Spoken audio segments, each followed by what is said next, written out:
दोस्तों, किसी ने समझाने के लिए क्या खूब कहा है कि हमारी माँ वो बैंक है जहाँ पर अपने दुख, दर्द और तकलीफ़ों को छुपा के रखती है मगर किसी से कुछ बताती नहीं है। और हमारा पिता वो क्रेडिट कार्ड है जो बैलेंस ना होते हुए भी हमारी सब खुशियों का हमेशा ख्याल रखते हैं। दोस्तों, एक बार की बात है, एक व्यक्ति था जिसने ये बात बताई। उसकी उम्र लगभग 35 ईयर्स के करीब यानी 35 साल के करीब रही होगी। वो एक दिन अपने घर के पास ऐसे ही बैठा था और वहाँ पर एक बुज़ुर्ग निकल कर जा रहे थे। वो उनकी पहचान वाले थे। वो बुज़ुर्ग कहीं दूसरी जगह एक मीटिंग थी वहाँ पर जा रहे थे। तो उन बुज़ुर्ग व्यक्ति ने उस व्यक्ति से बोला, उस लड़के से बोला कि चल भाई, मैं तुझको भी एक मीटिंग में आज लेके चलता हूँ और वहाँ पे जाना बहुत ज़रूरी है, तू भी साथ में चलेगा तो अच्छा रहेगा। तो वो दोनों साथ साथ चल दिए। जब वो बुज़ुर्ग थोड़ा आगे आगे चल रहे थे, वो लड़का थोड़ा पीछे चल रहा था। तो करीब 5-7-10 मिनट के बाद जब वो पैदल पैदल जा रहे थे, उस लड़के ने नीचे ज़मीन की तरफ उसकी अचानक नज़र जाती है और वहाँ पर मिट्टी धसी हुई थी जहाँ पर वो जो दादा थे, जो वो बुज़ुर्ग व्यक्ति जा रहे थे, उनका पैर डल रहा था। तो पैर की वजह से वहाँ पर निशान बन गए थे। जब निशानों की तरफ उस लड़के ने गौर से देखा तो उसके अंदर कहीं कहीं खून की, ब्लड की कुछ बूंदें साफ दिखाई दे रही थी। तो लड़के को समझ में नहीं आ रहा था कि ऐसा हो क्यों रहा है। उसने उस दादा को आवाज़ लगाकर बोला कि दादा, लगता है कि आपके पैर में चोट लगी है और ब्लड ज़्यादा निकल रहा है। तो उन दादा ने उस लड़के को डांटते हुए कहा, चुप रहे, बकवास मत कर, मैं तेरे पिता से कम 4-5 बरस बड़ा हूँ और तू मुझको सिखा रहा है, आजा कुछ भी नहीं है। अब वो लड़का सोचने लगा कि इन बुजुर्ग पैरों से बहुत ज़्यादा खून निकल रहा है, आप मुझे दिखाओ तो सही।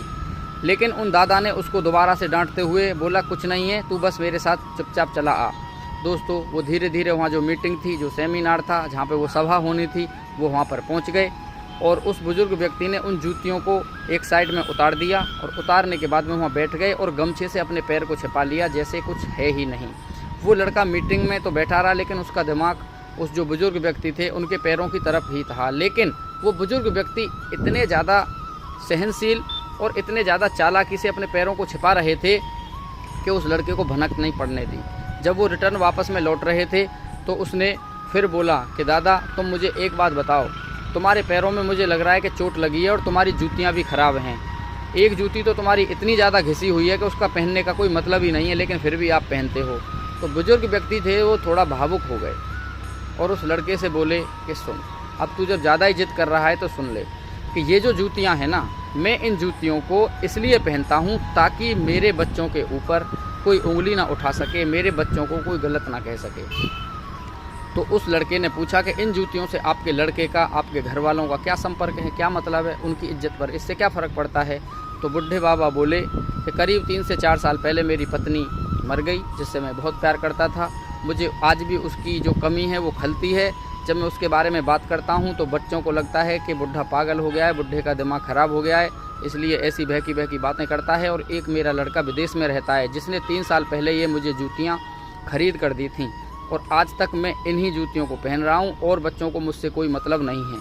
तो इस बात को सुनकर वो लड़का बोला, फिर उसमें इनकी इज्जत का क्या सवाल हुआ।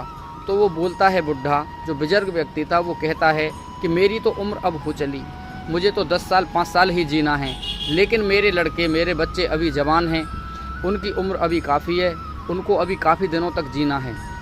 और अगर मैं इन जूतियों को ना पहनूं, अगर नंगे पैर ही घूमूं, तो सब जो पड़ोसी हैं, जो व्यक्ति हैं, जो मुझे देखेंगे, वो कल को मेरे बच्चों को ही ताना मारेंगे कि तेरे बाप के पास, तेरे पापा के पास तो किसी तरीके की अच्छी जूतियां नहीं थी और वो तो नंगे पैर ही घूमता था। तो मैं नहीं चाहता कि मेरे मरने के बाद मेरे बच्चों पर यह समाज उंगलियां उठाए, इसलिए मैं उनकी इज्जत को बचाने के लिए ऐसा करता हूँ। वो जो मेरे साथ कर रहे हैं वो उनका कर्म है, अब जो मैं कर रहा हूँ वो मेरा कर्म है। अब उस लड़के ने जब बुजुर्ग व्यक्ति की ऐसी बातें सुनी तो उसकी आंखें भर आई। दोस्तों, हमारे माता पिता हमारे लिए जीवन भर हमें पढ़ाने के लिए, हमें सफल बनाने के लिए, हमारी खुशियों के लिए, अच्छे कपड़े पहनाने के लिए, अच्छा खाना खिलाने के लिए हमारे लिए क्या नहीं करते। बहुत सारी तकलीफ़ें उठाते हैं, बहुत सारे दर्द उठाते हैं, भूखे रहते हैं, ज़मीन पर सोते हैं, मजदूरी का काम करते हैं, नौकरी करते हैं। अगर उनके पास कुछ भी नहीं होगा तो अपने पास में रखी हुई ज़मीन को, गहने, सोने चांदी के जेवर इत्यादि को गिरवी रख देते हैं, लेकिन हमें फिर भी अच्छा पढ़ाते हैं, खाना खिलाने के लिए देते हैं। और जब वक्त आता है तो हम उनसे मुंह फेर कर उन्हें तकलीफ़ में तड़पने के लिए छोड़ देते हैं। दोस्तों, हमें ऐसा नहीं करना है, उनकी खुशियों का ख्याल रखना है, क्योंकि अगर हमारे पास हमारे माता पिता का आशीर्वाद है अगर उनके मुख से हमारे लिए दुआएं निकल रही हैं तो सबसे बड़ा धन और दौलत और सबसे बड़ा आशीर्वाद हमारे ही पास है। उम्मीद करता हूँ कि वीडियो अच्छी लगी होगी, तो वीडियो को लाइक कर देना और चैनल को सब्सक्राइब कर देना, ताकि और भी ऐसी ही अन्य मोटिवेशन और एजुकेशन की वीडियोज आपको मिलती रहें। वीडियो के अंत में एक बार फिर वही बात कि ज़िंदगी में कर दिखाइए कुछ ऐसा कि आपका बेटा बनना चाहे सिर्फ आप ही के जैसा। धन्यवाद। जय हिंद, जय भारत, वंदे मातरम।